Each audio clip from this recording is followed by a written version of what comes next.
नमस्कार नमस्कार, मेरा नाम है राजीव बजाज यानी RKB और मैं हूं इस वक्त एडवोकेट प्रदीप नंबियार जी के साथ। प्रदीप जी नमस्कार। नमस्कार सर, नमस्कार। और प्रदीप जी और मैं दोनों कहाँ हैं? नेशन नाउ पर। नेशन नाउ हमेशा हमेशा आपके साथ और हमेशा ही आपके साथ रहेगा। आप सब लोगों को जय हिंद, जय महाराष्ट्र, जय भवानी, जय शिवाजी, वंदे मातरम। वंदे मातरम। भारत माता की जय, जय हिंद। जय Hind. To all our viewers in China, ni hao.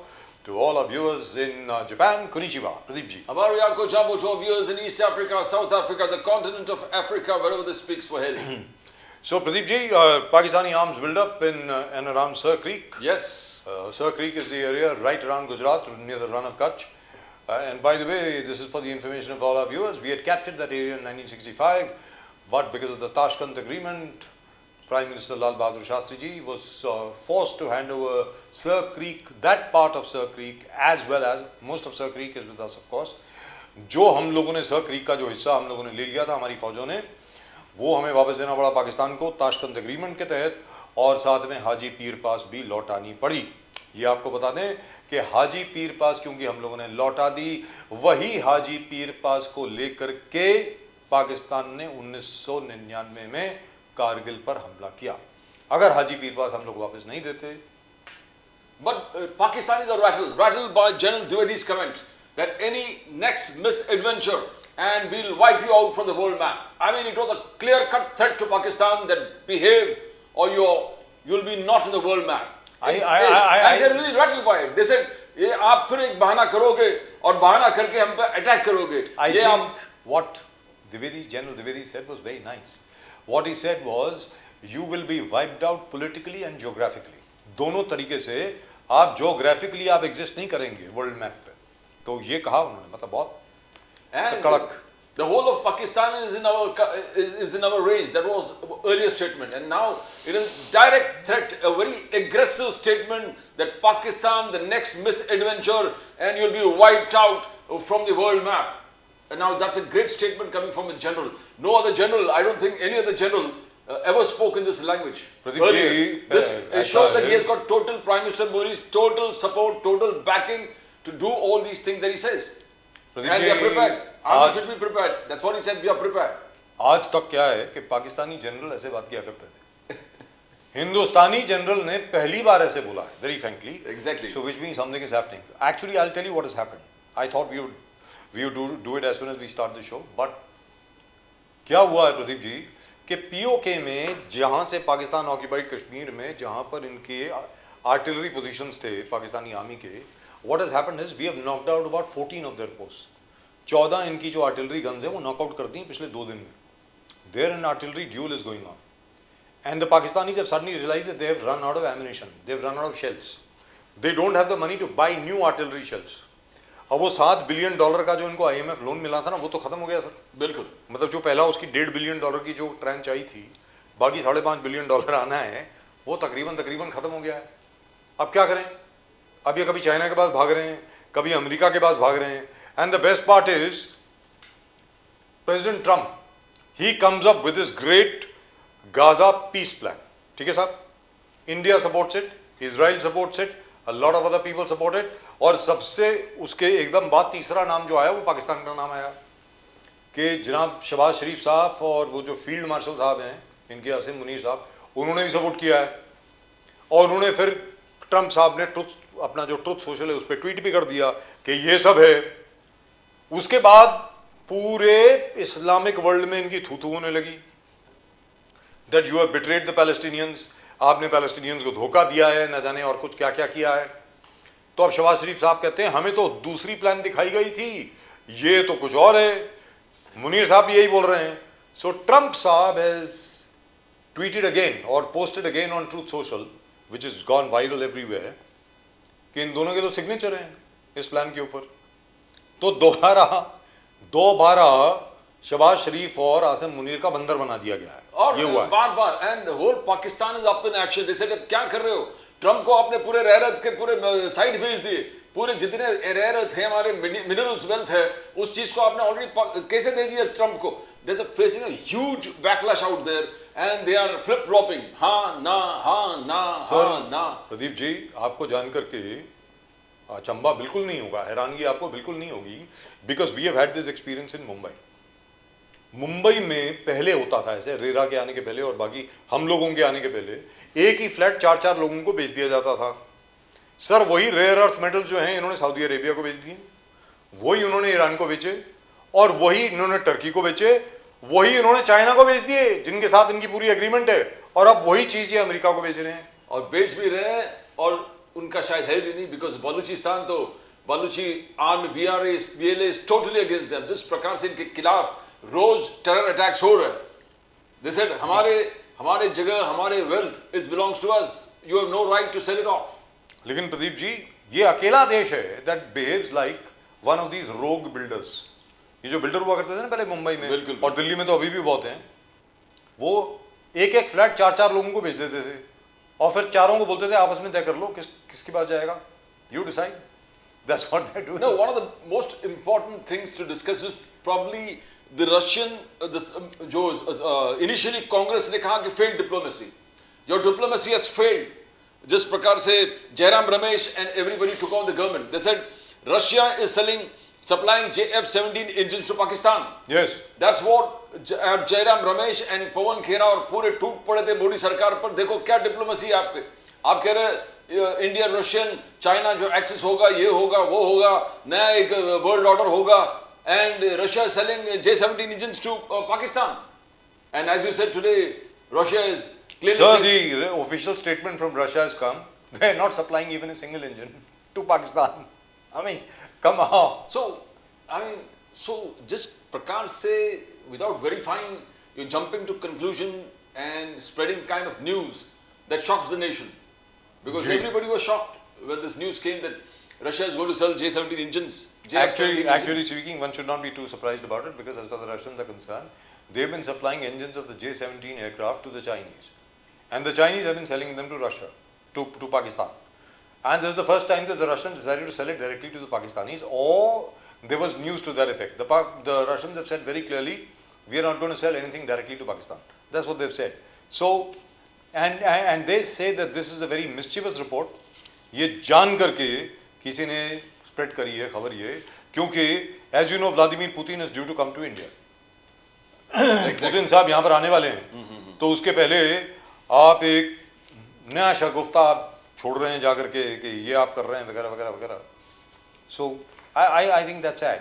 That's really and truly sad. Whoever's doing it, he's coming over here in December, और जान करके आप ये spread कर रहे हैं। I think we got our old friend Sushil Vyas ji with us. Can we go across to him, please? I think Asif Farooqi will be joining us very very shortly, and we are waiting for Vinayak Ambekar साहब to join us. So Sushil Vyas साहब नमस्कार। नमस्कार। नमस्कार sir आपकी मैं Facebook post देखते रहता हूँ, द्वारकाधीश के बारे में क्या क्या लिखते हैं सर आप। जय श्री कृष्णा, राधे राधे, क्या हाल है sir. Beautiful beautiful, I really love it, very frankly speaking. सुबह सुबह आत्मा तृप्त हो जाती है देख करके। मैं मजाक नहीं कर रहा हूँ sir. As you must have noticed, I am possibly one of the first people to like your post, अगर आप देखते होंगे तो पता नहीं। एंड योर डिवोशन, आप जिस प्रकार अपने पूरे टाइम वहां पर डिवोट किए, इट वाज फैसिनेटिंग। आपका जो लगन, पैशन, इट ऑल डिस्प्ले होता है। वेरी वेरी वेरी छोड़ के वहां पर लीन होना, वेरी एब्सोल्युटली फैंटास्टिक। तो सर जहां तक के जो अभी खबर आ रही है वो क्या है कि एकनाथ शिंदे साहब और गणेश नायक साहब की बन नहीं रही है, पुराने कलीग हैं sir.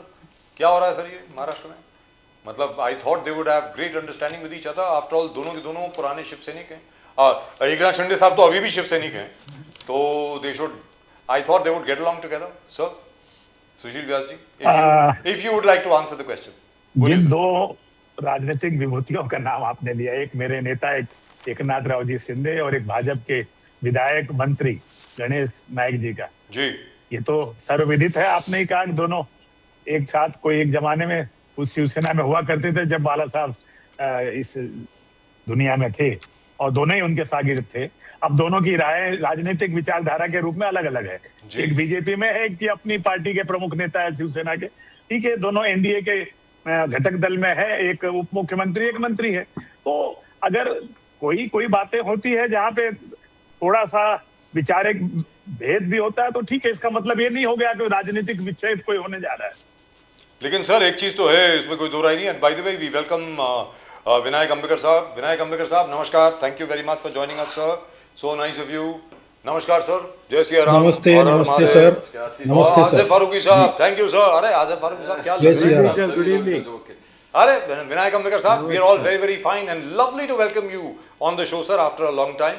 It's been a great pleasure. It's always Yes, a sir. great pleasure to talk to you. Yes, Your understanding and analysis of the Indian economy and the world economic situation is something really to be envied. Fantastic. और विनायक अंबेकर साहब का ज़्यादातर जो analysis होता है वो बहुत ज़बरदस्त होता है, and usually what he predicts on this show, ये भी आपको बता दूं आसिफ फारूकी साहब और सुशील व्यास साहब, आपको मालूम है कि नहीं है, अंबेकर साहब जो यहाँ पर प्रेडिक्ट करते हैं ना वो 2 हफ्ते बाद सच होता है, ये भी आपको बता दूं। अभी तक उनका जो स्ट्राइक रेट है वो 90% के ऊपर है, ये बता दूं मैं आपको, मतलब so take him very seriously. Sushil Vyas ji, Very kind of you. Vyas साहब ने जो पूछा था आपको, Very kind of you, sir. Eknath Shinde ji versus Ganesh Naik ji, it doesn't stop there, वहां पर स्टॉप नहीं होता सुशील व्यास जी। आज जो चर्चा चल रहा है कि आनंदाचे शिदा जो शिंदे साहब ने शुरू किया था, 1.6 करोड़ लोग तक ये तक पहुंच गए थे, ये जो बैग्स है जिसमें ऑल नीडफुल थिंग्स, और फेस्टिवल के वक्त पर ये जाता था इतने सारे लोगों को, उस पे कंट्रोल कर सस्पेंशन ला दिए। तो क्या सब जगह से, क्या पॉलिटिकल पंडित ये देख रहे सब जगह से शिंदे साहब पे अटैक हो रहा है, वहां गणेश नाइक है या फडणवीस साहब है, वहां अजित पवार है, why is Eknath Shinde in the mids of all trouble? Sushil Vyas ji. Namdev ji, व्यक्तिगत रूप से जिन नेताओं का नाम आपने हमारे घटक दल के चाहे लिया, चाहे पवार साहब हो, गणेश नायक जी हो, मैं उनके बारे में व्यक्तिगत कुछ नहीं कहूंगा, लेकिन इतना कहूंगा कि मेरे नेता एकनाथ राव शिंदे इतने सशक्त और मजबूत है कि वो अपने काम को करते रहते हैं, और एनडीए के घटक दल होने के नाते कोई भी काम ऐसा नहीं करेंगे जो एनडीए के इंटरेस्ट के खिलाफ जाता हो या एनडीए को कमजोर बनाता हो। ठीक है, गठबंधन की राजनीति है, गठबंधन की राजनीति में हर व्यक्ति का अपना अपना दल है, वो अपने क्या फैसले लेते हैं, लेकिन जहां तक आनंद सीधा की बात जो कही कि त्योहार के समय जरूरतमंद लोगों तक जो जरूरतमंद चीजें हैं उनको पहुंचाने का काम जो शिंदे जी के मुख्यमंत्री काल में शुरू हुआ, किसी भी तरह से सरकार के अंदर जो जिम्मेदार लोग हैं उनकी तरफ से इस तरह की कोई घोषणा इस क्षण तक नहीं हुई। जब मैं आपसे बात कर रहा हूं तो उसके बारे में मैं कोई टिप्पणी करूं, लेकिन सर इसमें एक चीज है, सबसे बड़ी बात क्या है सुशील व्यास जी, कि एकनाथ शिंदे जी का जो काम करने का तरीका है वो सब लोग जानते हैं, इट्स वेरी वेरी डायनेमिक। वो क्या है कि 2 मिनट में वो निर्णय ले लेते हैं, फिर वहां पहुंच जाते हैं, फिर उसके बाद एकदम काम करना शुरू करते हैं, और जिसकी वजह से शायद मोदी जी और अमित शाह जी उनको इतना सपोर्ट करते हैं। तो क्या है, कहीं ऐसा तो नहीं है कि गणेश नाइक जी जो है वो प्रेशर फील कर रहे हैं, क्योंकि there is a possibility that he may spread his wings into Navi Mumbai, तो नवी मुंबई में जो अभी गणेश नाइक जी का जो कंट्रोल है वो शायद उनके हाथ से बाहर जाता हुआ दिख रहा हो, कहीं ऐसा तो नहीं है? पूछ रहा हूं आपसे। बजाज जी, मैं पार्टी के प्रवक्ता के तौर पे तो नहीं कहना चाहता, लेकिन निश्चित रूप से मेरी I want to go on record saying that Ganesh Naik ji खुद भी परास्त हुए थे बंदा मात्रे के सामने, उसी नई मुंबई से, और पिछले चुनाव में उनका बेटा परास्त हुआ था उन्हीं बंदा मात्रे के सामने। बस इसके आगे मैं कुछ नहीं कहना चाहता, और ये मेरे व्यक्तिगत विचार है, पार्टी का कोई उसमें वो नहीं राइट। सो आई ये सच्चाई है, वंडरफुल, ये सच के ऊपर कोई चीज नहीं हो सकती जी, दुरुस्त बात है। And we welcome Asif Farooqui साहब। फारूकी साहब नमस्कार। नहीं हुए आसिफ फारूकी साहब नमस्कार। आसिफ फारूकी साहब, thank you so much for joining us. As usual, Asif Faruqi साहब is also looking very very fresh. He always looks fresh at this time. ये क्या है यार, मतलब बहुत फ्रेश लगते हैं अभी शाम को। तो मैं 1 घंटा वॉक करता हूँ सर डेली। हाँ, शाम जबरदस्त। No wonder you looking so fresh and lovely. So sir, Asif Farooqui साहब, आप ये जरा मिस्ट्री सॉल्व करेंगे सर? मेरे लिए तो मिस्ट्री है। आदरणीय सम्माननीय राहुल गांधी जी, I really love him, very frankly speaking. He used to call me uncle. Rajiv Gandhi ji was a very dear friend of mine. But now of course he doesn't call me uncle. In fact, he doesn't call me at all. That's a separate issue. लेकिन राहुल गांधी जी बिल्कुल सीधे चल रहे होते हैं, बहुत बढ़िया चल रहा होता है कांग्रेस का सब कुछ। बिहार के अंदर फॉर एग्जांपल क्या सपोर्ट मिल रहा था उनको सब कुछ, और अभी कोलंबिया में जाकर के बोल रहे हैं Indian democracy under attack, Indian economy dead economy. और फिर वही Rahul Gandhi Indian economy dead economy है, वही अपने एक्स अकाउंट के ऊपर ट्वीट करते हैं, क्या क्या पोस्ट करते हैं कि ये देखिए बजाज मोटरसाइकिल, महिंद्रा और टीवीएस क्या जबरदस्त है, ब्रिलियंट, एलएमएल, ब्यूटीफुल। अरे सर डेड इकोनॉमी है और आप हमारे मोटरसाइकिल्स की आप तारीफ कर रहे हैं कि सारे के सारे वो बोगोता जो कोलंबिया की जो राजधानी है वहां पर बिक रहे हैं। Sir how can a dead economy export such good motorcycles? Asif Farooqui साहब आप बताएं नहीं सर, आप कई चीजों को मिक्स कर रहे हैं। चलिए आप समझा दीजिए ना सर प्लीज। पहले तो आप बिहार के इलेक्शन पे अगर आ रहे हैं जी तो बिहार में आपने देखा होगा करप्शन एकदम पूरे जोरों पे है और हर एक के अकाउंट में 10,000 5,000 इस तरीके से जा रहे हैं। तो मैं चाहता हूँ जरा उसके ऊपर भी आप सर, उसके ऊपर तो elaborate आएंगे ही करें। ना, वो तो टेम्पलेट बन गया है अभी, जो महाराष्ट्र में सक्सेसफुल हुआ बिहार में भी होगा, बट वील तो कम आप टू दैट पैसे आफ्टर 1 मिनट। पैसे डाल के जी और इस तरीके से चोरी करके रखेंगे और उसके बाद आप अपोजिशन लीडर को बोलेंगे कि वो गलत अफवाह फैला रहे हैं। सर ऐसा नहीं है। तो सर अगर ये देश किस चोरी तरफ है, जा रहा सॉरी है उसको आप सॉरी देखिए। आपको इंटरप्ट कर रहा हूं, अगर ये चोरी है तो कोर्ट में जाइए ना उसके खिलाफ कि ये इलेक्शन के लिए पता नहीं नहीं क्या दिया मतलब गया हर है। चीज आज आपने वो जूता फेंक वाला भी माहौल देखा सर कि वो क्या माहौल देखा है, वो देखा भी आप देखा बता दीजिए कि क्या हुआ है देखा। कि कोर्ट के अंदर मतलब वकील परेशान है, जनता परेशान है और उसका जिस तरीके से क्रोध निकाला है वो एक एग्जाम्पल आपको सर सुप्रीम वो कोर्ट में लेट्स आज नॉट तक गो इनटू दैट सर, वहां पे फंस जाएंगे आप सर। किसी के पास हक नहीं है ये बोलने का go and pray to Vishnu. I don't want to go into that. Let me नहीं, टेल नहीं, यू हम वेरी प्रेज नहीं कर फ्रैंकली, रहे सर, हालात उससे हम नहीं सब है। लोग आहत हुए हैं। That is not the way for anybody to talk. We have the greatest of हालात respect इस for the तरीके Chief के हो Justice गए of कि India, आदमी but he cannot say go and pray to Vishnu. Sir, नहीं, नहीं। हाँ आगे बोलिए आप सर प्लीज। हम ये बोलना चाहते हैं कि सर हालात जो है करप्शन अपने पूरे फुल चरण पे है और कंट्री एक अलग दिशा में जा रहा है। जहाँ तक हमारे राहुल जी ने जिस तरीके से इंडस्ट्रीज और हमारी मशीनों की तारीफ की है उसमें तो कोई दो राय नहीं है सर कि टैलेंट इंडिया के पास हमेशा था जी और आगे भी रहेगा और उसके अंदर हम कमाल दिखा रहे हैं। आईटी सेक्टर में दिखा रहे हैं, मैकेनिकल सेक्टर में दिखा रहे हैं, इलेक्ट्रॉनिक सेक्टर में दिखा रहे हैं और मनरेगा जिस तरीके से कामयाब हुआ। तो ये सब चीज़ें एक इंडिविजुअल लेवल पे तो बहुत कर रहे हैं लेकिन इसमें गवर्नमेंट का जो है उसमें बड़ा साथ नहीं हो पा रहा है। तो उसमें अगर उन्होंने इस किस्म की बात की है तो उसमें देश के खिलाफ क्या बात हो गई? फारूकी साहब, बीजेपी बात यह है कि हर्षवर्धन सपकाल जी हो या उद्धव ठाकरे जी हो हमेशा आलोचना कर रहे हैं कि फ्लड रिलीफ में कुछ नहीं कर रहा, फ्लड रिलीफ में कुछ नहीं कर रहा। एकनाथ शिंदे जी का आलोचना कर रहे हैं कि वो बैग लेके गए जिसमें उनका तस्वीर है। शिंदे साहब का कहना है मैं जाते जाते जो मेरे हाथ में साधन आए उठा के लेके गए। सतपाल जी ने क्या किया, उद्धव ठाकरे जी ने क्या किया, कंट्रीब्यूशन क्या है? मैं तो एटलीस्ट अपने हाथ में जो है वो कर रहा हूं ना। इस विवाद को सतपाल जी किस प्रकार से कह रहे हैं कि कोई फ्लड रिलीफ नहीं हुआ, कोई सहायता नहीं हो रहा है, इस तरह आलोचना करना क्या ठीक है इस ऐसे मौके पर? सर ये जो बातें हो रही हैं गवर्नमेंट वर्सेस इंडिविजुअल हो रही है। आप इंडिविजुअल्स की मत बनाइए। हम गवर्नमेंट से मदद मांग रहे हैं और जिस किस्म का सैलाब आया है और जिस किस्म की सैलाब वहाँ पे ज़रूरत है, गवर्नमेंट इसमें बहुत फेलियर रही है। अभी तक उसके 25 ट्रक और 50 ट्रक से काम नहीं बनने वाला है। वहाँ जिस तरीके से फसलें तबाह हुई हैं, लोगों की जान माल की नुकसान हुआ है। अगर इस गवर्नमेंट को इस तरीके से 10-20 ट्रक और 25 ट्रक की मदद दे के फ़ायदा करना है तो मुझको लगता है तो ये बड़ी हंसी वाली बात हो रही है। लेकिन सपकाल जी ने एक और बात कही है सर जो मुझे लगता है कि उस पर गौर फरमाने की जरूरत है, बहुत गंभीरता से लेने की जरूरत है देवेंद्र फडणवीस जी को और बाकी जो हमारे दो उप मुख्यमंत्री हैं उनको भी और एग्रीकल्चर मिनिस्ट्री को भी। सर उन्होंने कहा है कि भाई पावर में आने के पहले जो एनडीए है उन्होंने प्रॉमिस किया था कि हम लोग लोन वेवर करेंगे, कर्जा माफी करेंगे फार्मर्स की। तो आज वक्त है, अभी कर दीजिए ना, इतनी देर क्यों लगा रहे हैं? नंबर एक, रिलीफ एकदम दीजिए, फॉरन रिलीफ दीजिए because you need it yesterday, you don't need it tomorrow और डे आफ्टर।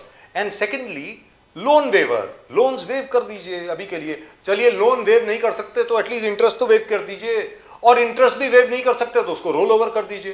फारूकी साहब, मुझको लगता है कि वो जो इलाके हैं सर वो अपोजिशन के अगेंस्ट वाले लोग हैं, सत्ता के अगेंस्ट वाले हैं, कांग्रेस का इलाका है। तो मेरे ख्याल से वो लोग उसमें दो आंख से काम कर रहे हैं। वहीं पे अगर ये बीजेपी का या उस टाइप का इलाका होता तो ये लोग अपने सारे फंड्स खोल देते।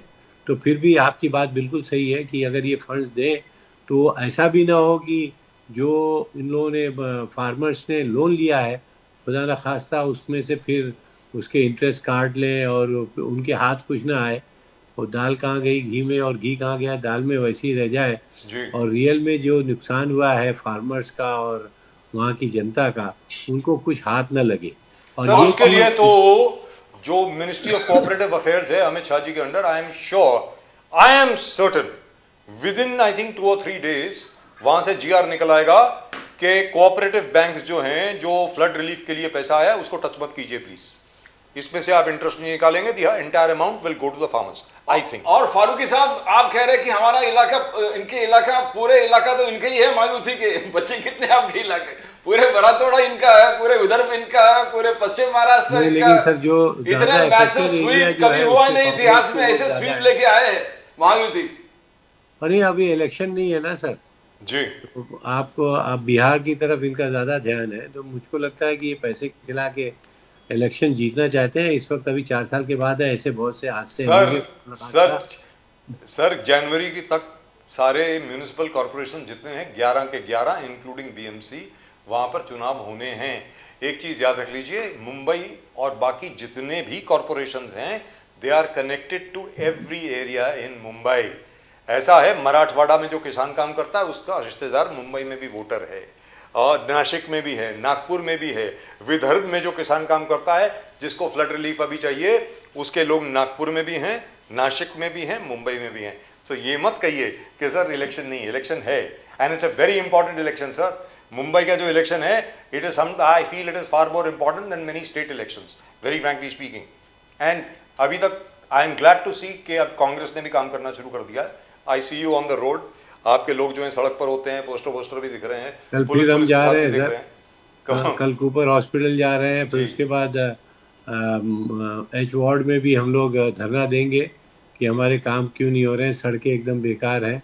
तो कल वर्षा ताई सब निकलेगी। लेकिन सर एक चीज माननी पड़ेगी इस बार चलिए उसके ऊपर एक अलग से शो रखेंगे, लेकिन छोटी सी स्टेटमेंट आपके सामने दे देता हूँ। इस बार बीएमसी ने बहुत बढ़िया काम किया है। इस बार मुंबई में इतनी फ्लडिंग नहीं हुई है, इसके बावजूद कि जबरदस्त बारिश है और बारिश अभी तक चल रही है। ठीक है, आप ये कह सकते हैं कि खड्डे पड़े हैं वगैरह वगैरह, that's a separate issue, but this time the BMC has work very hard sir, ये मानना पड़ेगा। और बीएमसी को कॉल कीजिए, 10 मिनट के अंदर अंदर उनकी वैन आ जाती है, सब कुछ आ जाता है। ये तो मेरा खुद का एक्सपीरियंस रहा है, हो सकता है कि मैं गलत हूं। विनायक अंबेकर साहब, सो अंबेकर साहब, first of all congratulations firstly for the fact that India has exported 26,622 crores worth of defense equipment, 26,622 crores worth of defense equipment in the year 24-25. Number two, as of 3 days ago, Indian foreign exchange reserves have just crossed $700 billion. $700 billion, sir, which is absolutely fantastic. This is what it is. And number three, which is amazing, I would like you to, मैं चाहूंगा कि इसके ऊपर आप जरा रोशनी डालें विनायक अंबेकर साहब। Trump साहब ने टैरिफ अनाउंस किए, पहले 25% रेसिप्रोकल टैरिफ, उसके बाद 25% पेनल्टी। और मैं ये बहुत पहले से बोल रहा हूं, 25 अगस्त से बोल रहा हूं कि ये टैरिफ्स जो हैं, पेनल्टी वाले जो टैरिफ्स हैं, अक्टूबर 31 के पहले पहले खत्म हो जाएंगे, और बाकी जो टैरिफ्स हैं they will come down to a rational level of about 15 to 17%। और पीयूष गोयल साहब के ऑफिस से जो खबर आ रही है तकरीबन वही है। तो जब ये होगा, I can always boast, I told you so, लेकिन वो अलग बात है। I want to know from you sir, जो लेटेस्ट एक्सपोर्ट खबर जो आई है सर, in the last month from $43 billion worth of exports, we have gone up to $69.16 billion in 1 month. तकरीबन $70 billion सर ये मिरेकल कैसे हो गया? यहां तो सोचा जा रहा था ट्रम्प साहब ने टैरिफ लगा दिए, ये हो गया वो हो गया, एक्सपोर्ट्स विल सफर, एक्सपोर्ट्स नहीं होंगी, ये नहीं होंगी। तो ये तो $69.13 billion in 1 month. It is up from $43 billion sir. Vinayak Ambekar साहब बोलिए प्लीज। एक तो पहले मैंने आपको बताया था कि अमेरिका ने हमारे ऊपर टैरिफ लगाया, ये हमारे ऊपर रहता नहीं है, Correct. ये अमेरिकन सिटीजन के ऊपर रहता है, जी। क्योंकि हमारा अमेरिका को एक्सपोर्ट और हमारा अमेरिका से इंपोर्ट, इसमें बहुत बड़ा गैप है। और अमेरिका के बहुत से जो प्रोडक्ट्स है वो भारत में बनते हैं, बनते रहेंगे, उसमें कोई भी दूजा ये नहीं है, कोई भी शंका नहीं है। तो पहले तो अमेरिका के जो ड्रग्स है, रेडी टू क्या बोलते हैं, generic drugs, over the counter, over the counter generic है, प्रिस्क्राइब्ड जी।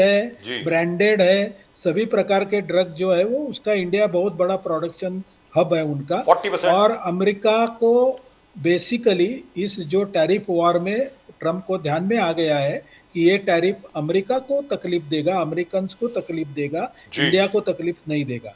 अभी आपने जो दूसरी बात कही वो मैंने पहले भी आपके शो पे बोला था कि India is not dependent for exports on America, but India has जो बड़ा है उसका बास्केट, उसमें माननीय मोदी जी गए 11 साल में कम से कम 80 कंट्रीज में गए हैं, और जिधर भी वो जाते हैं उसमें से पूरा समय जो रहता है उनका वो राजनीतिक कार्रवाई से साथ साथ जो कमर्शियल एक्टिविटीज़ है उसके लिए भी रहता है। तो उधर के इंडस्ट्रियलिस्ट को मिलते हैं, उधर के बाकी के संस्थाओं को मिलते हैं, और उधर भारत की जो एक्सपोर्ट है उसको प्रमोट करने का काम करते हैं। तो बेसिकली आपने जैसा अभी बताया कि 26,000 worth of defence equipment are exported, Yes. उसके साथ साथ 1,50,000 करोड़ का डिफेंस इक्विपमेंट मैन्युफैक्चरिंग है। जी। जो पहले इंडिया भारत के बाहर से कुछ भी चीज लाता था उसको आत्मनिर्भर भारत के तहत भारत में बनाने का मोदी जी ने काम शुरू किया है, जो उसमें बहुत बड़ा एक यश मिल रहा है। और उसके लिए मोदी जी ने गए 11 साल में बहुत बड़ा काम किया है। आपको मैं बताऊं, 220 साल पुरानी ऑर्डिनेंस फैक्ट्री जो थी उसके 41 डेपोज और मैन्युफैक्चरिंग यूनिट्स थे, उनको मोदी जी ने 2023 में 7 लिस्टेड नहीं, 7 रजिस्टर्ड कंपनियों में कन्वर्ट कर दिया। जी जी। अभी ये क्या होता था, पहले जो डेपोज थे और एम्यूनेशन फैक्ट्रीज थी उनके ऊपर कंट्रोल था डिफेंस बोर्ड का।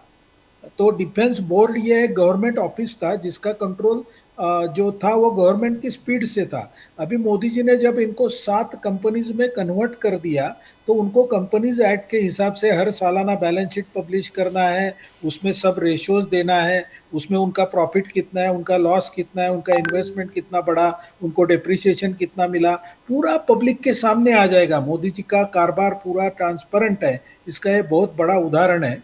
और उसके साथ साथ उन्होंने डिफेंस DRDO जो था, Defence Research and Development Organisation, उसका भी रिनोवेशन किया। उसके वजह से हमने देखा कि ऑपरेशन सिंदूर में जो सक्सेस भारत को मिला जी। उसका कारण है कि आत्मनिर्भर भारत में भारत आज दुनिया का चौथे नंबर का डिफेंस इक्विपमेंट मैन्युफैक्चरर बन गया। जो भारत 10-12 साल पहले सादे गम बूट के लिए, डिफेंस के लिए जो बूट्स लगते थे, शूज लगते थे, उसके लिए भी फॉरेन से मंगाता था। तो पूरी जो डिफेंस की रिक्वायरमेंट्स है वो पूरी जो फैसिलिटी करके जो प्रोडक्ट्स है उसके लिए अलग से कंपनी बनाई है। और ऐसे 7 कंपनी के द्वारा मोदी ने ये आत्मनिर्भर भारत को सक्सेस किया है। तो इधर नहीं रुकते हुए आपने अभी इंडस्ट्रियल प्रोडक्शन की बात की, तो उसके लिए प्रोडक्शन लिंक्ड इंसेंटिव स्कीम जो है, PLI स्कीम, उसका बहुत बड़ा हाथ है। उसमें मोदी जी ने कम से कम 22 फील्ड्स ऐसे चुने हैं कि जिसमें ये PLI स्कीम लागू की है। उसमें इलेक्ट्रॉनिक्स एक सबसे बड़ा बात है, और इलेक्ट्रॉनिक्स के साथ में उसके साथ में जो ड्रग्स है, मतलब मैन्युफैक्चर ड्रग्स, उसमें भी उसका बहुत बड़ा हाथ है। और उसके लिए उन्होंने जो ड्रग्स बनाने के लिए जो बेसिक चीज़ लगती है वो बेसिक चीज़ के लिए भी उन्होंने इंसेंटिवाइज किया है, और उसको बहुत बड़ा रिस्पांस मिला है। तो इसके लिए industrial production of India has increased in last 3 quarters, steadily increase. और ये जो एक्सपोर्ट इंक्रीज हुए हैं उसके पीछे ये PLI स्कीम है, आत्मनिर्भर भारत स्कीम है, जो इंडस्ट्री के लिए ईज ऑफ डूइंग बिजनेस के जो मानक थे, जिसमें इंफ्रास्ट्रक्चर है, इलेक्ट्रिसिटी है।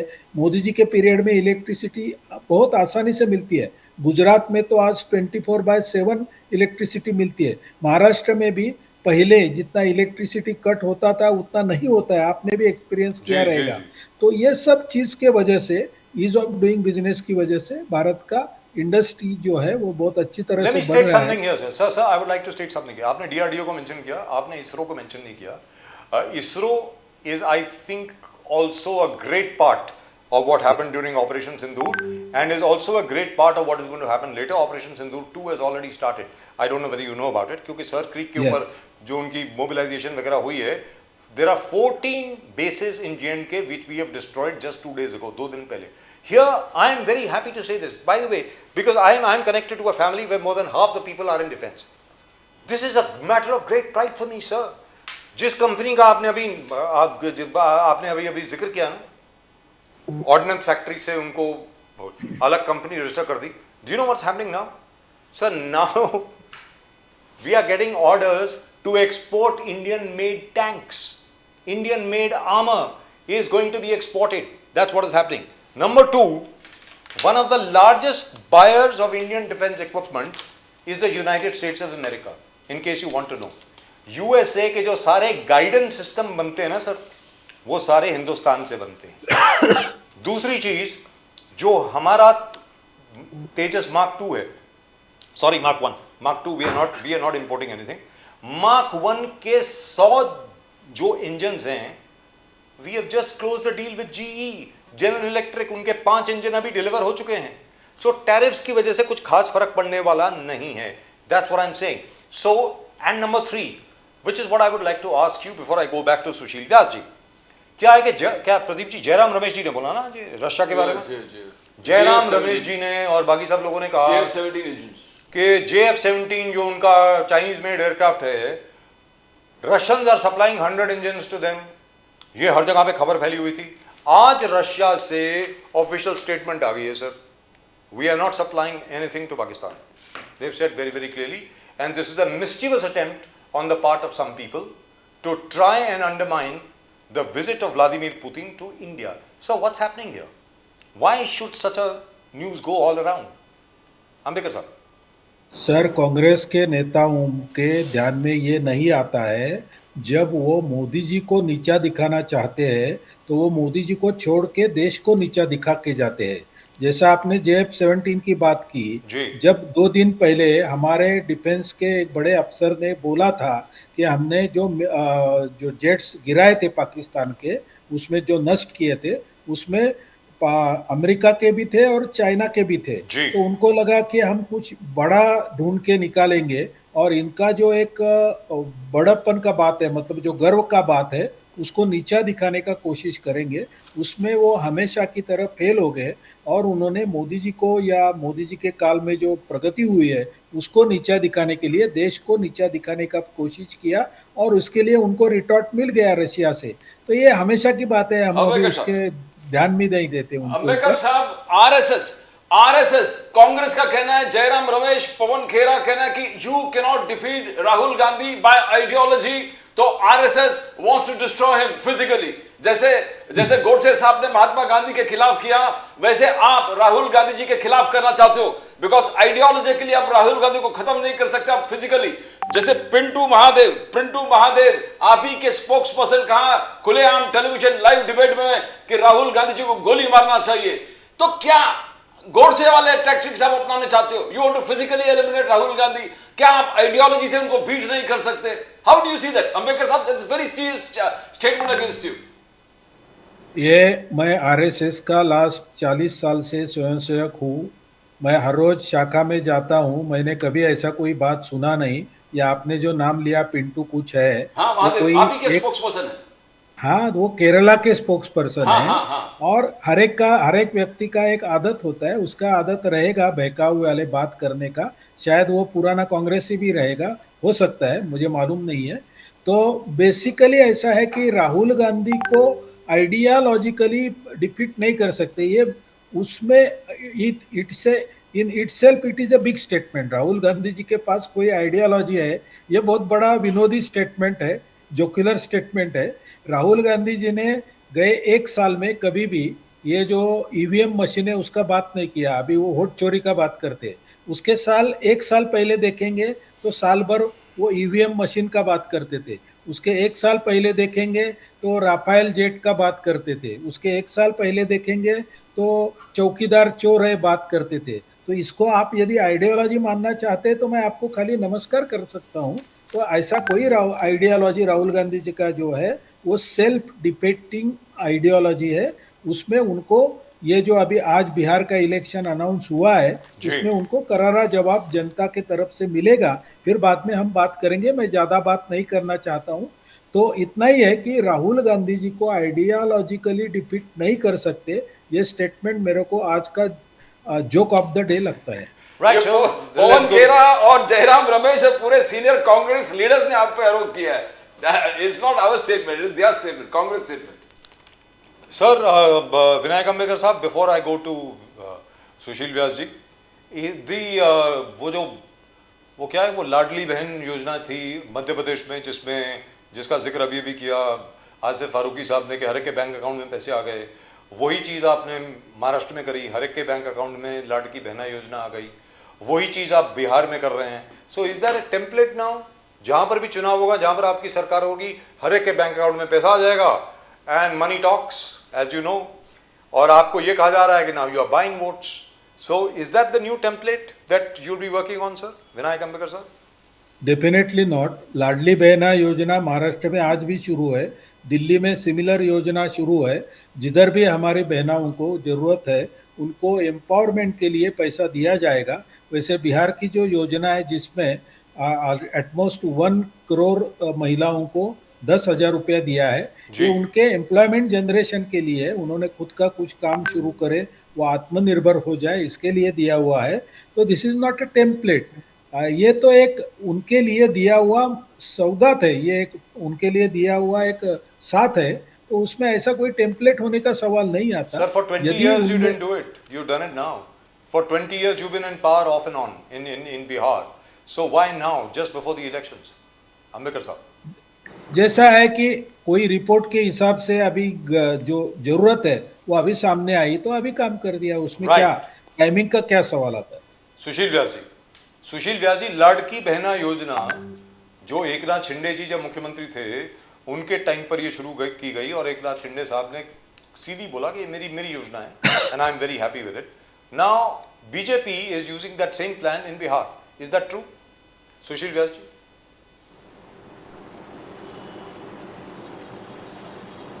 सर अनम्यूट कर लीजिए ना, आप म्यूट पर हैं। बजाज साहब, जी। जैसा भी अम्बेडकर जी बोल रहे थे, मैं उनकी बात से सहमत हूँ कि जहाँ जरूरत महसूस होती है, जहाँ हम लोग हमारे विचारधारा से शासित प्रदेश है कि बहनों को आत्मनिर्भर बना करके उनको आत्मविश्वास की उनकी बढ़ोतरी करनी चाहिए, उनके स्वयं रोजगार को पनपने के लिए कोई न कोई मौका उनको देना चाहिए। अगर इस तरह की कोई चीज होती है तो उसको हम चुनाव से जोड़कर नहीं देख सकते। लोग, जैसे आपने कहा कि चुनाव के समय ऐसी घोषणा हुई, स्वाभाविक है, उस समय मुख्यमंत्री एकनाथ राव जी शिंदे थे इसलिए उनके नाम से वो कहा, लेकिन ये सामूहिक एनडीए की जो सरकार थी उसकी एक योजना थी और लोगों ने लगातार विधानसभा चुनाव के समय कहा कि चुनाव के बाद खत्म हो जाएगी, बंद हो जाएगी।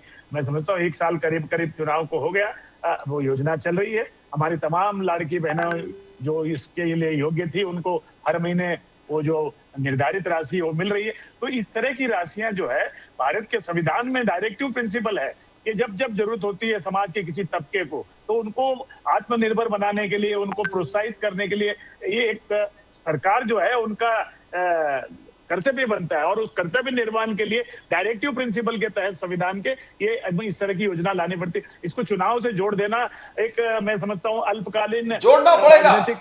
सुशील व्यास जी, सुशील व्यास जी, उद्धव ठाकरे जी, हर्षवर्धन सपकाल जी यही कर रहे हैं कि डायरेक्टिव प्रिंसिपल्स भी आप देखोगे, फ्लड रिलीफ विक्टिम्स को सबसे ज्यादा प्रायोरिटी आपका होना चाहिए। फडणवीस साहब, शिंदे साहब जाकर पीएम से मिले, अमित शाह से मिले, मगर वहां 7,500 करोड़ दिए 75 लाख वुमन को, मगर यहां के महिला को क्या? उद्धव ठाकरे जी, आई नो विनायक अंबेडकर साहब वांट टू स्पीक, बट मैं पहले सुशील व्यास जी को पूछ लेता हूं, यहां पर क्यों नहीं? यहां का महिला क्या महिला नहीं है? यही उद्धव जी पूछ रहे हैं, यही सतपाल जी पूछ रहे हैं। वहां इलेक्शन था, इसलिए ये पूर्व होता है इलेक्शन। आपके सबसे इंपॉर्टेंट चीज आपके दिमाग में इलेक्शन है, उसके लिए आप कोई भी त्याग कर सकते हो। यहां के वुमन बहुत डिस्ट्रेस में है, बहुत फ्लड रिलीफ के विक्टिम्स पूरे फार्म गए, उनके पूरे एग्रीकल्चर खलास हो गया। तो where is the priority? Sushil साहब, Vyas ji, where is the priorities? Nambiar ji, मैं जान रहा था कि आप मुझे ये प्रश्न पूछेंगे, और जिन महान नेताओं का नाम आपने लिया, मैं उनका नाम नहीं लेना चाहता, उनके या उनके दल के कितने लोग, चाहे मराठवाड़ा हो या अन्य हो, बाढ़ पीड़ित क्षेत्र में जाके जनता के बीच में सुख दुख में खड़े रहने का काम किया। शायद आजकल तो सोशल मीडिया का जमाना है, इलेक्ट्रॉनिक मीडिया है, प्रिंट मीडिया, मुझे जरा कृपा करके डिटेल बता दीजिए कि उबाटा के कितने नेता, कांग्रेस के कितने नेता किस इलाके में जाकर बाढ़ पीड़ितों के बीच में खड़े रहे।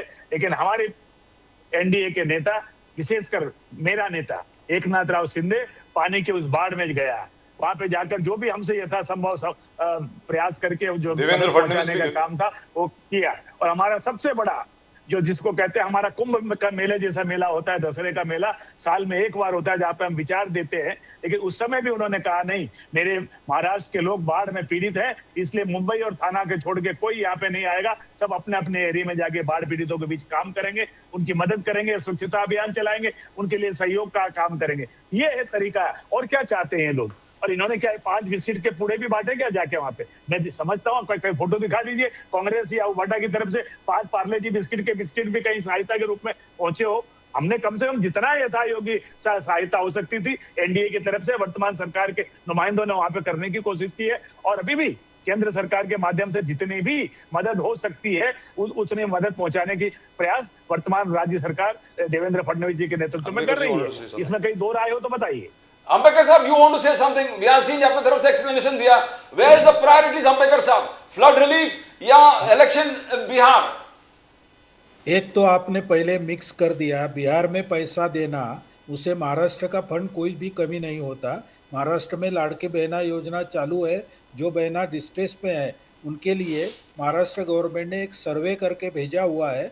अमित जी शाह ने कल बम्बई में बोला है कि वो रिपोर्ट के तहत मैं इमीडिएटली विदिन 2-3 डेज हम सहायता दे देंगे। और देवेंद्र जी ने खुद ऐसा बोला है कि दिवाली के पहले हम शेतकरियों के खाते में पैसा पहुंचाएंगे, उसके लिए कोई देर नहीं होगी। तो एक गवर्नमेंट प्रोसीजर रहता है, गवर्नमेंट प्रोसीजर शेत के बांध पे जाके कोई मदद अनाउंस नहीं करता, मैं मदद करूंगा ऐसा उनको आश्वासन दिया जाता है, वैसा दिया हुआ है। देवेंद्र जी ने भी पानी में खड़ा रह के ये बोला है कि दिवाली के पहले मैं हर शेतकरी बांधव को सहायता पहुंचाएंगे, और मेरा एक पूरा विश्वास है कि ये दिवाली के पहले शेतकरियों के खाते में डायरेक्टली जाएगी। You know, I want to ask you, Ambedkar साहब और व्यास जी, व्यास साहब, he talked, UBT, उद्धव बाला साहब Thackeray talked about PM care fund, बोले वो तो फंड है आपके पास, उसमें से पैसा निकाल के दे दो। आप क्यों वक्त दिवाली तक क्यों इंतजार करा रहे हमारे? उनके तो पूरे फील्ड चले गए, पूरे पानी में पूरे खाने के वांदे हैं। Why should we wait? आपके पास पीएम कह रहा है, वहां से निकाल के दो। Who wants to answer? Ambedkar साहब बोलिए पहले, फिर आपको सुशील व्यास जी। ये जो सहायता है वो 1000 करोड़ में जाएंगी, 10,000, 12,000, 15,000 ऐसा उसका वॉल्यूम रहेगा। इतना बड़ा पीएम केयर फंड नहीं है। पीएम केयर का फंड का उद्देश्य जो है वो जो इंडिविजुअल सहायता चाहता है, this is a mass destruction, मतलब जो हुआ है ये एक कलामिटी है, कलामिटी के लिए पीएम केयर फंड यूज नहीं होता है, आप ध्यान में रखिए। तो पीएम केयर फंड ज़्यादा करके सीएम का भी एक केयर फंड होता है, वो मेडिकली डिस्ट्रेस पर्सन है उनको सहायता देने के लिए हमेशा यूज होता है, वैसा ही यूज होते रहेगा। आपको मालूम रहेगा तो कोविड में जिन बच्चों के माँ बाप गए थे दोनों, उनके पीएम केयर फंड से उनकी सहायता चल रही है कई दिनों से। तो ऐसा उसका जो ऑब्जेक्टिव है वो डिफरेंट है, which is fine. But Ambedkar साहब, I want to ask you, this is a very important thing because what happens is Sharad Pawar साहब जब भी बात करते हैं वो बात करते हैं कि किस तरीके से मैंने 70,000 करोड़, 69,000 करोड़, 70,000 करोड़ का मैंने रिलीफ दिया था, मैंने इतने ज्यादा लोन्स माफ किए थे फार्मर्स के। सुनने वाली बात है। आसिफ फारूकी साहब, मैं आपके पास आ रहा हूँ इसके बाद। तो उस वक्त क्या हुआ था, we did that story and after that I think Asif Faruqi साहब would do well to remember that his own president of Mumbai, later on president, at that time MP, Sanjay Nirupam साहब, he himself had said कि ये पूरा का पूरा जो fund आया है वो तो कोऑपरेटिव बैंक्स में गया है, और कोऑपरेटिव बैंक्स ने इस फंड से अपनी बुक्स बैलेंस कर ली हैं, फार्मर्स को तो कुछ गया ही नहीं, जिसकी वजह से उनका ये कहना था संजय निरुपम जी का उस वक्त, and we found it to be true by the way, कि इससे एनसीपी बहुत स्ट्रांग होगी। हमारी वनस्पत और उनकी सरकार थी, bye the way Congress NCP की सरकार थी, उनका एनसीपी इससे बहुत ताकतवर हो जाएगी और कांग्रेस कमजोर हो जाएगी, ऐसा उन्होंने कहा था। तो मैं आपसे जानना चाहता हूं अंबेडकर साहब, don't you think now some confirmation should come, even though unofficially we have been told that is coming, कि ये जो रिलीफ आएगा इसमें बैंक उसको अपने इंटरेस्ट के लिए टच नहीं करेंगे, ऐसा कहा गया है, और फ्लड रिलीफ का जो पूरा पैसा है वो फार्मर्स के पास जाएगा। Don't you think that's a fair thing sir Ambedkar साहब? Yes definitely. और शरद पवार जी के ज़माने में या कांग्रेस के ज़माने में कभी भी डीबीटी, डायरेक्ट बेनिफिट ट्रांसफ़र की स्कीम नहीं था, थी। नहीं था। मोदी जी ने 2014 से ये डीबीटी शुरू की है, और ये जो मदद जाएगी ये इंडिविजुअल फार्मर को जाएगी, तो उसके सीधे अकाउंट में जाएंगी। आपको मालूम रहेगा तो पीएम किसान योजना में सब फार्मर्स रजिस्टर्ड है, उनको हर साल 3 बार सेंट्रल गवर्नमेंट और स्टेट गवर्नमेंट की तरफ से सहायता दी जाती है, जो उनके थेट खाते में चली जाती है। तो ऐसी ही ये सहायता दी जाएगी, ऐसा मेरा मालूमात है। I want to ask सुशील व्यास जी, अंबेडकर साहब ने अपना स्टेटमेंट दे दिया है कि उद्धव ठाकरे के एलिगेशन बेसलेस है, पीएम केयर फंड से पैसा नहीं आ, ये डिले क्यों हो रहा है? सुशील व्यास जी, बात यह है कि कोई भी केयर फंड से आप निकालो, बट उद्धव जी जैसे कह रहे हैं, हर्षवर्धन सपकाल जी चिल्ला चिल्ला के बोल रहे फंड दो फंड दो फंड दो, क्यों रिलीज नहीं हो रहा है सुशील व्यास जी पीएम केयर फंड?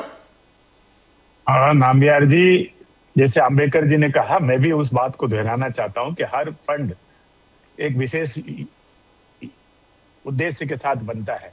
सवाल है कि मेरे महाराष्ट्र का किसान इस समय पीड़ित है, इस समय वो उस प्राकृतिक आपदा से घिरा हुआ है, उसकी हर संभव मदद करने के लिए राज्य सरकार तत्पर है और दिन रात उस पर काम चल रहा है। और आप देखेंगे कि निकट भविष्य में जो हमारा महाराष्ट्र का, चाहे मराठवाड़ा का हो या अन्य इलाके का जो किसान है, इस प्राकृतिक आपदा के बीच घिरा है, उसको उचित सहायता जितनी सोची नहीं उससे ज्यादा उसको आत्मनिर्भर और आत्मविश्वास उसका भर जाए, उतना करने की कोशिश देवेंद्र फडणवीस जी के नेतृत्व वाली वर्तमान राज्य सरकार कर रही है। वो अपने कर्तव्यों से कभी भी मुख नहीं होने वाली। और आप देखेंगे कि उन किसानों को हम लोग पूरा विश्वास और आशीर्वाद उन्होंने पिछले साल चुनाव में मतदान के माध्यम से हमें दिया, हम उसका प्रत्युत्तर, उनका सहयोग, उनका उत्साहवर्धन करके हम देंगे। ये प्राकृतिक आपदा जो आई दुर्भाग्यपूर्ण है, लेकिन वर्तमान राज्य सरकार कोई आंख बंद करके बैठी है ऐसी बात नहीं है, दिन रात उस पर काम चल रहा है। और यथाशीघ्र आप देखेंगे उन तक वो उचित मदद, सहयोग, सहकार जो भी बन सकता है, जिन योजना के अंतर्गत भी बन सकता है, वो पहुंचेगा और हमारा किसान फिर खड़ा होगा, आत्मनिर्भर बनेगा और आत्मविश्वास के साथ आगे अपना कार्यवाही करेगा। राइट। सो आसिफ फारूकी साहब, ये पहली बार ऐसा हुआ है कि किसी भी मुख्यमंत्री ने, पूरी हिस्ट्री देख लीजिए, और उसके पहले तो खैर ये साधन भी नहीं थे, अब तो साधन भी हैं। देवेंद्र फडणवीस जी ने जाकर के शोलापुर में और बाकी हर जगह पे ये कहा, वो तो आवर पीपल वर देयर, हमारे तो खुद कॉरेस्पॉन्डेंट वहां पर थे, उन्होंने ये कहा कि आप सिर्फ तस्वीर भेज दीजिए अपने खेत की, और क्या उसमें नुकसान हुआ है, we don't want anything else. आपका जो नंबर है, जिस नंबर से आप भेजते हैं, that has to be linked to your Aadhaar card, that's it, we don't need anything else from you. बाकी पंचनामा होता रहेगा, बाकी जो टोटल रिलीफ आएगा वो होता रहेगा, interim relief will be given immediately. Don't you think you should appreciate that sir? वो तो अप्रिशिएट करना चाहिए ना सर, कि एक बार सिर्फ आप तस्वीर भेज दीजिए and rest government will do the work. बोलिए सर। जुड़ा हुआ रहना चाहिए जी वो मोबाइल, और आपको लगता है कि किसी को याद होगा कौन सा मोबाइल किस आधार कार्ड सर? से सबको याद है सर, सबको याद होता है सर, कौन नहीं, क्या बात कर रहे हैं सर, सबको मालूम है सर। आप ये समझने वाली सर एक ही फोन होता है के बाद, बीजेपी और वो भी गांव वालों के पास सर एक ही फोन होता है। अभी अंबेडकर साहब ये बोल रहे थे, अभी आप, मैं ये नहीं, हाँ बोलिए सर, बोलिए प्लीज सर, कि अभी ये बोल रहे थे प्राइम मिनिस्टर फंड जो है, पीएम केयर फंड जो है, वो शॉर्ट पीरियड है और उसको इस तरीके से नहीं इस्तेमाल किया जाता। मैं भी पढ़ रहा था sir, 21,000 crore prime minister PM care fund में है, और ये नेचुरल कैलेमिटीज के लिए यूज किया जाता है। इससे बड़ी और क्या नेचुरल कैलेमिटीज आएगी? तो ये बीजेपी वालों के बारे में सर, ये जुमलेबाजी करने में एक्सपर्ट है, घुमाने में एक्सपर्ट है। मैं भी जरा धोखा खा गया कि भाई ये पीएम केयर फंड जाएगा कहाँ फिर? अगर इस किस्म से जो परेशानी देशवासियों पे आती है, उसमें अगर ये इस्तेमाल नहीं कर सकते हैं तो कहाँ करेंगे? फिर मैंने देखा कितने हजार crore sir, 21,000 crore PM care fund में है। तो आप ऐसी इस्तेमाल करेंगे तो कब करना चाहते हैं सर? ये जुमलेबाजी है, घुमाने वाली बात है।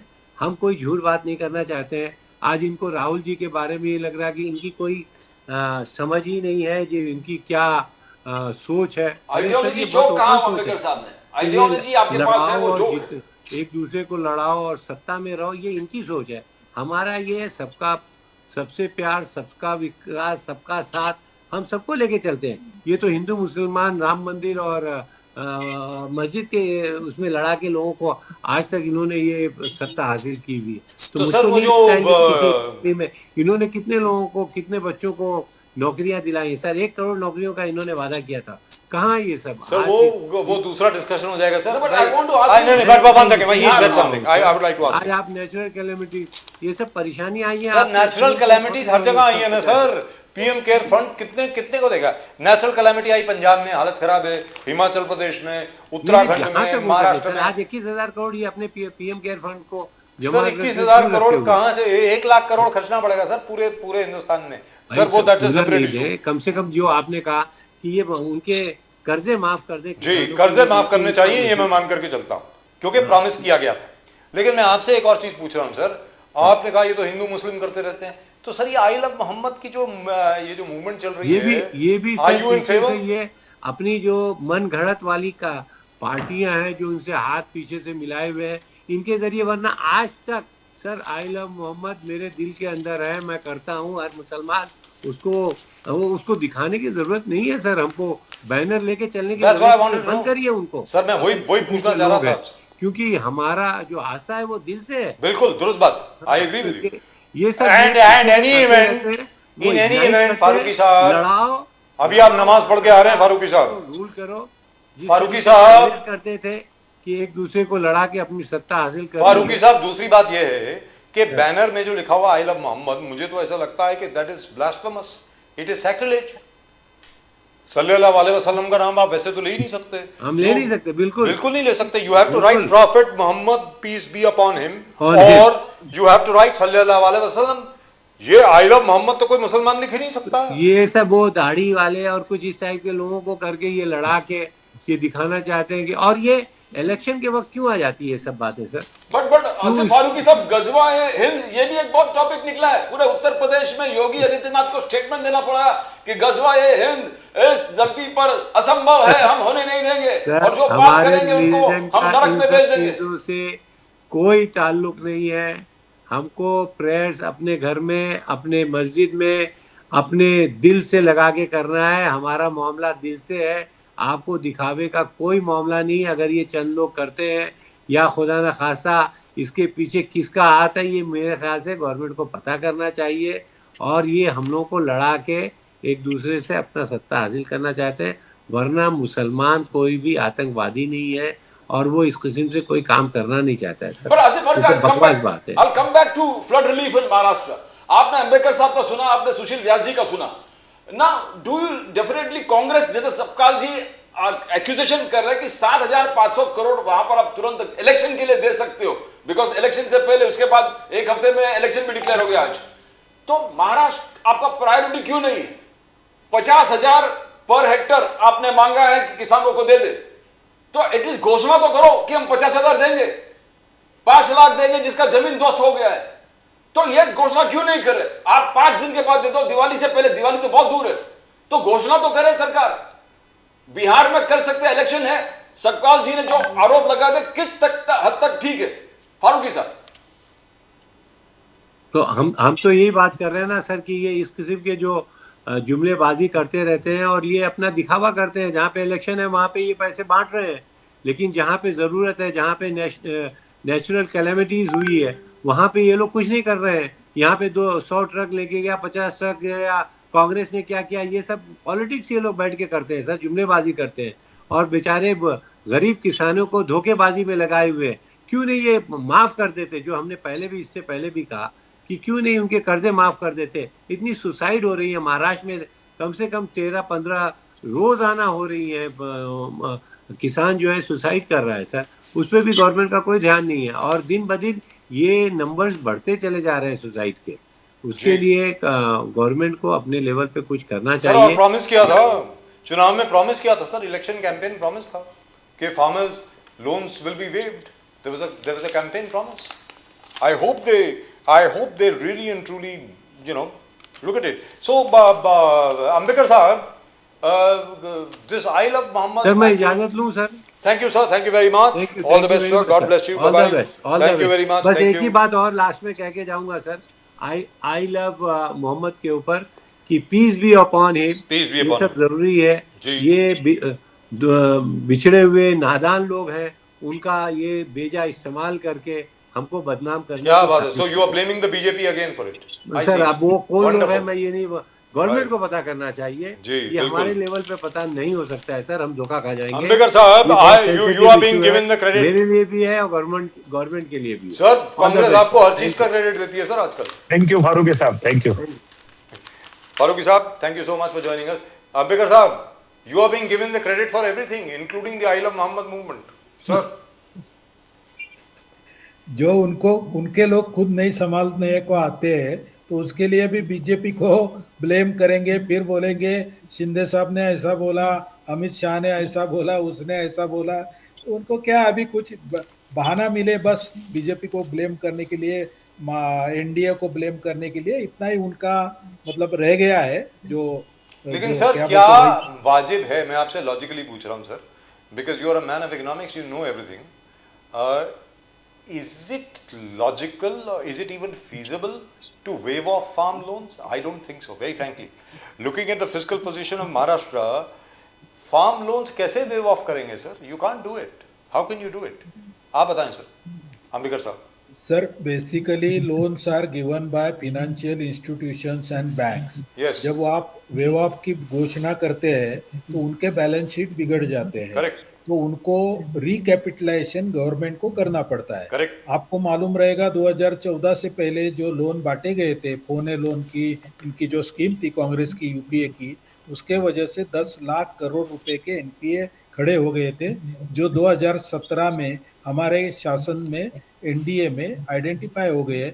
और उसके बाद में बैंकों का एक क्लबिंग कर दिया गया कि जो वीक बैंक थी उनको इकट्ठा करके स्ट्रांग बैंक में मर्ज कर दिया गया। और उसके बाद में बैंकों का रिकैपिटलाइजेशन करना पड़ा, क्योंकि जब उनके तरफ से इतना फंड्स कम हो जाता है तो उनको लाइव रखने के लिए, उनका फिनेंशियल हेल्थ अच्छा रखने के लिए कुछ फंड गवर्नमेंट को देने पड़ते हैं।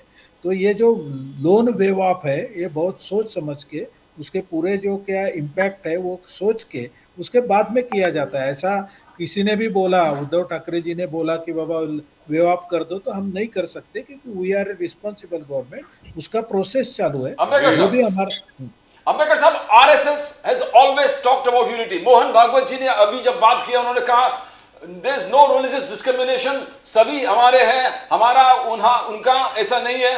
That's what RSS stands for. He talked about development, he talked about constitution, तो हर चीज इंक्लूसिव था। अंबेडकर साहब डेवलपमेंट के बारे में बात किया। बट कांग्रेस, राहुल गांधी जी ने कहा कि RSS and the BJP are destroying the constitution and democracy step by step, brick by brick, एक एक ईंटा गिरा गिरा के संविधान और लोकतंत्र को खत्म कर रहे हैं। I know why it's happening, because कुछ आरएसएस के लीडर्स ये भी कहा कि you should have a debate on socialism and secularism. Socialism, secularism, pillars of a constitution. जब आरएसएस इसके बारे में बात करते हैं, fear is driven among minorities, secularism पे डिबेट करो, socialism पे debate. How do you convince Rahul Gandhi ji कि भाई RSS doesn't mean destroying the constitution and destroying democracy? Ambedkar साहब, देखिए, इस देश में कॉन्स्टिट्यूशन बनाने में डॉक्टर बाबा साहेब आम्बेडकर का बहुत बड़ा हिस्सा था, जिनको कांग्रेस ने बहुत तकलीफ दिया उनके ज़िंदगी में, और उनको नेहरू जी के गवर्नमेंट से लॉ मिनिस्टर के तहत रिजाइन करना पड़ा। ये फैक्ट नंबर 1। नेहरू जी ने जो भी कानून बनाए या जो भी कॉन्स्टिट्यूशन में कलम डाले, वो सब माइनॉरिटी अपीजमेंट के तरह के थे। ये पॉइंट नंबर 2। तीसरी बात है, 1976 में इंदिरा जी ने एक ही साल में 121 कानून, ये कॉन्स्टिट्यूशन के कलम बदल के सबसे बड़ा कॉन्स्टिट्यूशन पे हमला किया। जो भारत का कॉन्स्टिट्यूशन कॉन्स्टिट्यूएंट असेंबली में मंजूर हो गया था, उस कॉन्स्टिट्यूशन में सेकुलर ये शब्द नहीं था, जिसको बाबा साहेब भीमराव अंबेडकर ने विरोध किया था कि ये शब्द उनको नहीं चाहिए था। उनका कहना है कि सोच, तुम अपीजमेंट भी करेंगे और ये सेकुलर वर्ड भी डालेंगे, ये चलेगा नहीं। इसके वजह से उन्होंने, इंदिरा जी ने, जब इमरजेंसी थी तो उसके अपोजिशन कुछ नहीं थी पार्लियामेंट प्रेजेंट, तो ये सेकुलर शब्द कॉन्स्टिट्यूशन में डाला है। ये फैक्ट है इस देश की, Quite true. और इस फैक्ट पे चर्चा होनी चाहिए। ऐसा किसी ने कहा रहेगा, वो यदि भाजपा का है या और वो भी अंबेडकर जी थे जिसने कहा। गलत नहीं है कुछ भी। That was also Mr. Ambedkar from the RSS. Sir, this word, Yeah, he is Sunil Ambedkar. Yes. He is प्रचारक है, वो पूरे फुल टाइमर है, और उन्होंने जो कहा वो सही है ना, कि चर्चा होने में क्या हरकत है। हर चीज पे डेमोक्रेसी का सबसे बड़ा वैशिष्ट्य ऐसा है कि हर चीज में चर्चा हो सकती है, तो उसमें भी चर्चा होनी चाहिए, ये उनका कहना था। राहुल गांधी जो बोलते हैं, Rahul Gandhi always tells half truth and twisted truth. Perhaps he जो doesn't भी know. स्क्रिप्ट उनको अमेरिका से आता है वही वो बात करते हैं।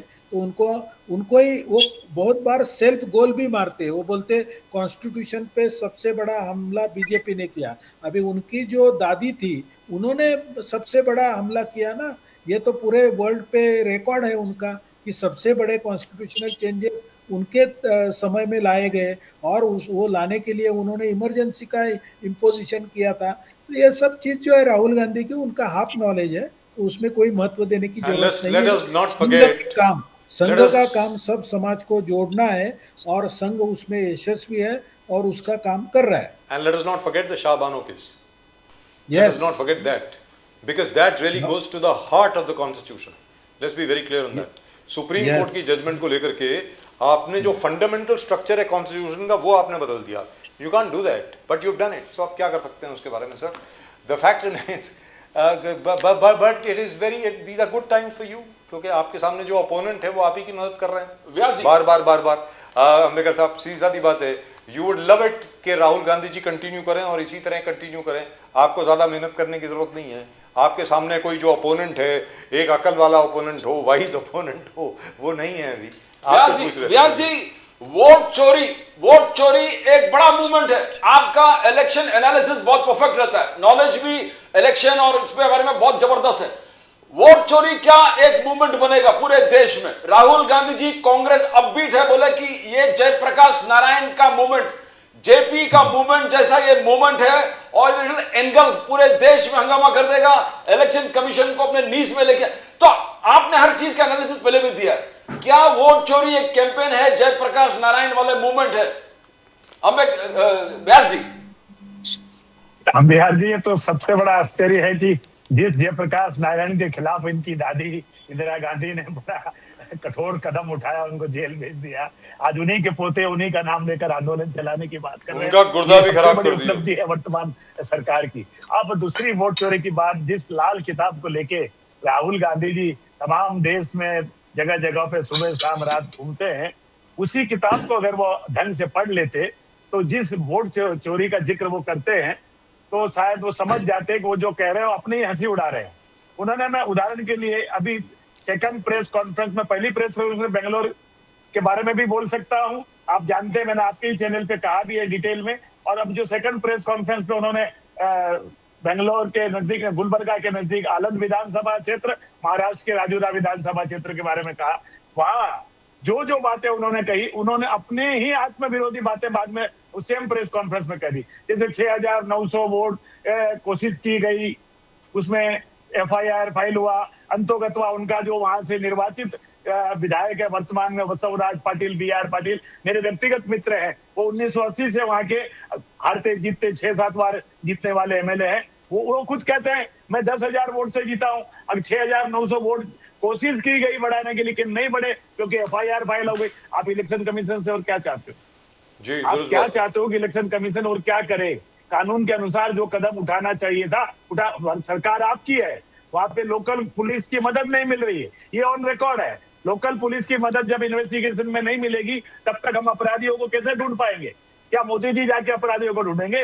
वहां पे कर्नाटक की सरकार के जब तक पुलिस उनकी मदद नहीं करेगी वहां में इलेक्शन कमीशन की, स्टेट इलेक्शन कमीशन की, तब तक उस FIR में इन्वेस्टिगेशन कहाँ आगे बढ़ेगी? वो आलंद विधानसभा क्षेत्र जो गुलबर्गा का है, वहां का विधायक BR पाटिल खुद कहता है नहीं ये वोट बढ़े नहीं है, कोशिश की गई। तो भाई पहले, और वो विधायक उस स्टेज पे था जब राहुल गांधी जी प्रेस कॉन्फ्रेंस ले रहे थे, तो उन्हीं से पूछ लेते BR भाई ये सच्चाई क्या मैं बोलने जा रहा हूँ। तो उन्होंने अपनी हंसी खुद उड़ा ली है। अब वो ये बात राजूरा की हुई, महाराष्ट्र के अंदर जो राजूरा विधानसभा क्षेत्र है, तो ये पहली बात तो वोट चोरी अगर है तो उसका कोई मदद, कोई सहयोग, कोई साथ नहीं देते, हम भी नहीं करते। लेकिन वोट चोरी मात्र कह देने से वोट चोरी नहीं होती। फिर मैंने आपसे कहा कि बिहार को लेके तमाम तरह की बातें हुई SIR में, मैं बताइए इनके किस BLA ने, कितनी BLA ने किस जिले में कंप्लेंट की? भाई सभी जगह इनके 1 लाख समथिंग डीएलए थे, राष्ट्रीय जनता दल और कांग्रेस के, सबको मौका दिया गया।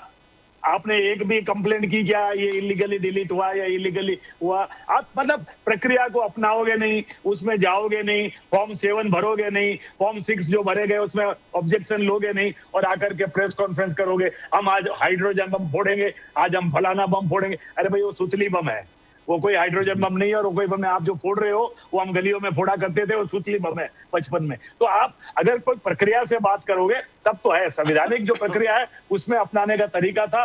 जो तथाकथित वोट चोरी हुई तो आपके कांग्रेसी कार्यकर्ता क्या कर रहे थे? उनको फॉर्म 7 भरना चाहिए था, फॉर्म 6 भरना चाहिए था, वहां पे ऑब्जेक्शन लेना चाहिए था। इलेक्शन पिटीशन कितनी फाइल हुई? राहुल गांधी जिस चुनाव क्षेत्र की बात कर रहे हैं क्या हम फाइल कर दें? BR पाटिल आनंद के खिलाफ क्या इलेक्शन पिटीशन बिहार ने फाइल किया कि मेरे चुनाव क्षेत्र में गलत तरीके से इलेक्शन का रिग करने की कोशिश की गई? क्या राजूरा में उनके हारे हुए कैंडिडेट ने इलेक्शन पिटीशन फाइल की? तो खाली आकर के प्रेस में करना आप प्रक्रिया, वो लाल किताब, अरे भाई वो लाल किताब ही कहता है कि ये प्रक्रिया है जिसको इस तरह से चैलेंज किया जा सकता है। अगर चोरी है तो उसको साबित करने का ये रास्ता है, मात्र कह देने से चोरी नहीं होती। अगर चोरी हुई है तो हम उसका विरोध करेंगे, लेकिन आप कहते हो वो चोरी है नहीं, वो तो साफ दर्पण में जो दिख रहा है वो दिख रहा है, प्रक्रिया अपनाई गई है। अब भी 7 करोड़ 89 लाख वोटर थे, SIR के बाद 7 करोड़ 42 लाख हो गए।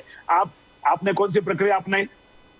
फिर अब 4 महीने बाद में आप बैठा हूँ, आप मुझे बुलाएंगे, फिर कहूंगा अब वो इलेक्शन के बाद होगा। 8 महीने बाद का 40 लाख वोट बढ़ गए, वो इलेक्शन के बाद होगा, 50 लाख घट गए। सर वो इलेक्शन के बाद होगा। क्या है कि अभी this is a new kind of Congress. आज वो कुछ नहीं करेंगे सर, आई डोंट अंडरस्टैंड उनकी बातों में वो हताशा निराशा है, और वो स्वाभाविक है जो सत्ता के बाहर But I'm very surprised. वर्षों तक सत्ता में रहे। But Vyas ji and Ambedkar Saab, I'm very surprised. Congress has very good legal minds. They should know. They have experts at constitutional law. They have experts in electoral law. They should know कि भैया सिर्फ जबानी बोलने से कुछ नहीं होता यार। जब इवेंट हो रहा होता है, your BLA has to file a complaint. Your polling agent has to file a complaint. Why isn't he doing it? आपने तो एक भी कंप्लेंट फाइल नहीं करी है, और उसके बाद आकर के आप बोल रहे हैं इलेक्शन कमीशन हमारी सुन नहीं रहा है। कहां से सुनोगे यार? I don't know what to say anyway. नहीं, बजाज जी वो बुलाते तो जाते नहीं, इलेक्शन कमीशन समय देता है मिलने के लिए तो जाते नहीं जाते नहीं, करेक्ट, नहीं जाते। But that is because they know they have not followed the procedure. If you follow the procedure, you'll have something in hand. और मेरा ये कहना है, चलिए मान लीजिए, मैं उनकी बात मान लेता हूं, election commission is totally biased against you, it is, but if your paper work is good, finally the court will have to listen to you. Court आपकी बात सुनेगा ना, अगर आपका पेपर वर्क ठीक है। कोई अगर बाइस्ड होगा भी तो क्या हो गया? जी बोलिए सर, अंबेडकर साहब please, last word. Basically Rahul Gandhi foreign advice पे डिपेंडेंट है, ये चीज़ नंबर 1 है। दूसरा ऐसा है कि वो जो स्टेटमेंट करते हैं उसका इम्प्लीकेशन क्या है, उसका परिणाम, उससे जो नैरेटिव क्या निकलता है, ये उनको समझता नहीं है। उनके एडवाइज़र जो है वो फॉरेन कंट्री के है, तो उनके मतलब जैसे उनके कंट्री में चलता है वैसे वो इधर बात करते हैं। जब राहुल गांधी बोलते हैं कि वोट चोरी होता है तो सामान्य वोटर को ये बहुत हर्ट होता है, क्योंकि ये चोरी का इल्ज़ाम यदि वो मुंह से बीजेपी पे लगाएंगे फिर भी वो बीजेपी पे नहीं जाता है। हमारे हर वोटर को मालूम है, मैं जब एक घर छोड़ के दूसरे घर में जाता हूँ तो मेरे लिए इलेक्शन के लिस्ट में मेरा एड्रेस चेंज करना ये प्रायोरिटी नहीं है, मैं भूल जाता हूँ।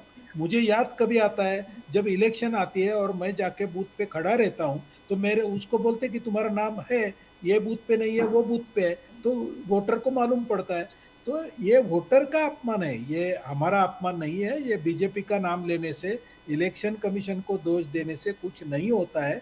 वोटर को सीधी बात समझती है कि it's a big machinery, election commission के पास कोई भी स्टाफ नहीं है और हम लोगों ने करने का काम हमने नहीं किया, तो इलेक्शन कमीशन को या बीजेपी को दोष देने से कुछ होने वाला नहीं है। मैं आपको पूरी गारंटी के साथ बोलता हूँ, उनका ये जो इल्जाम है ये टोटली फ्लॉप होने वाला है। और दूसरी चीज क्या है, मैं तो तब से देख रहा हूँ, आई जॉइंट जर्नलिज्म इन 1982, 1984 में मुझे याद है सर, 12 नंबर अशोक रोड पे अंधेरा होता था सर, कि कोई जाता नहीं था वहां पे। उनका ये, इनकी तो 2 सीटें आ गई, कोई बचा नहीं है अभी।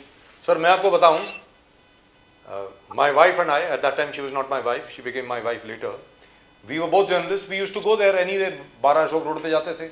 आपको मालूम है सर, वहां पे Kishanlal Sharma ji used to stay there. As soon as he saw two पत्रकार आए, ठक ठक एकदम lights on, everything is on and all press releases ready, everything ready. सबसे बड़ी बात ये है सर, सबसे बड़ी बात बीजेपी की क्या थी उस वक्त? सिर्फ 2 सीटें आई थी लोकसभा में 1984 में, but BJP did not give up hope. They did not stop working. I could see they were working and working and working. क्या काम किया सर, सबकी हालत खराब करके रख दी. इतना काम किया कि नहीं. I think the Congress should learn something from there. वहां से कुछ सीखना चाहिए. मुझे ऐसा लगता है कि भाई 2 सीटों से आज की तारीख में अगर बीजेपी बीच में 2019 में 303 पर आ गई और उसके बाद अभी 240 पे आ गई, आप भी कुछ ऐसा करिए, मेहनत कीजिए, लोगों के बीच में जाइए, लोग आपको सपोर्ट करेंगे. अगर आपकी बात समझ में आएगी तो सपोर्ट करेंगे. I don't know why they are not doing it. Anyway, up to them. In any event, gentlemen, thank you very much for joining us. Great pleasure talking to you as always. And congratulations to the both of you. Congratulations to all our viewers. The Indian economy is surging. और जिस तरीके से हमारी फौज ने कोई 14 पाकिस्तान के पिल boxes और आर्टिलरी नेस्ट्स जिसको कहा जाता है उनको डिस्ट्रॉय किया है पिछले 3 दिनों में in PoK. I think that's wonderful. वो भी खबर आएगी 3-4 दिन के बाद. You are hearing it first right over here. And I was happy the way Ambedkar साहब and व्यास जी हंस रहे थे राहुल गांधी और कांग्रेस चार्जेस. जयप्रकाश नारायण मूवमेंट, तो आप व्यास जी आप हंस रहे थे, आइडियोलॉजी के नाम पर आप हंस रहे थे अम्बेडकर साहब. You are not taking the serious Congress seriously. Sir Jayaprakash Narayan anti Congress, मतलब ये क्या एग्जांपल दे रहे हैं सर. मतलब मेरी, अरे भाई, जयप्रकाश नारायण को देश ने जाना कांग्रेस विरोध के लिए, और उसी को अगर आप आदर्श बना के चल रहे हैं तो राहुल जी को सलाम है. तो फिर उनको कांग्रेस छोड़ देनी चाहिए ना सर. नई कांग्रेस बनानी चाहिए, कुछ और बनाना अब चाहिए. वो थोड़े दिनों में वही स्थिति आने वाली है, कांग्रेस ही उनको बाहर कर देगी. New Sarvodaya movement. सर आपके लिए बहुत तकलीफ हो जाएगी अगर ऐसा होगा तो. Rahul Gandhi is an asset to both of you. Anyway, thank you gentleman, thank you very Bajaj much. जी काम करने वाला डरता नहीं है, भयभीत नहीं रहता है कभी. नमस्कार सर, नमस्कार. जय हिंद, जय हिंद, जय हिंद. नमस्कार. Well, the fact is, why does the Congress always jump the gun? For instance, what Jairam Ramesh said about the Russian engines for Pakistani planes, why do they jump the gun? I mean, I still can't figure out. They could have at least waited. They could have sent an email to the Russian embassy in Delhi. They could have asked, "Bhai, इसमें क्या सच्चाई है? What is your response, etc., etc." Confirmed it and then moved forward. Or they could have sent it to our Ministry of Commerce, or to our Ministry of Defence, or to the Ministry of External Affairs and asked them for their response. Instead of that, you jump the gun. You say all sorts of things. And I don't know what to say. I mean, The entire think tank of Congress is questionable. What are they doing? क्या कर रहे हैं? I think they're all working for the BJP. मुझे ऐसा लग रहा है कि ये सब लोग बीजेपी के मतलब पेरोल पे हैं. मुझको ऐसा लग रहा है. और वहाँ करगे and Jairam Ramesh they don't get together. I stand with And Khalge each sahab. trying to kill each other. I stand with Khalge sahab. Khalge sahab is absolutely right. I think till such time as people like Jairam Ramesh are around, Mr. Rahul Gandhi will be, he'll take 4 steps forward and 15 steps back. That's what is going to happen. The first thing he has to do is to say namaskaram to Jairam Ramesh and tell him, yaar, you go back to telecom. आप अपनी telecom की कोई industry चलाइए, कुछ चलाइए. You were Sam Pitroda's assistant.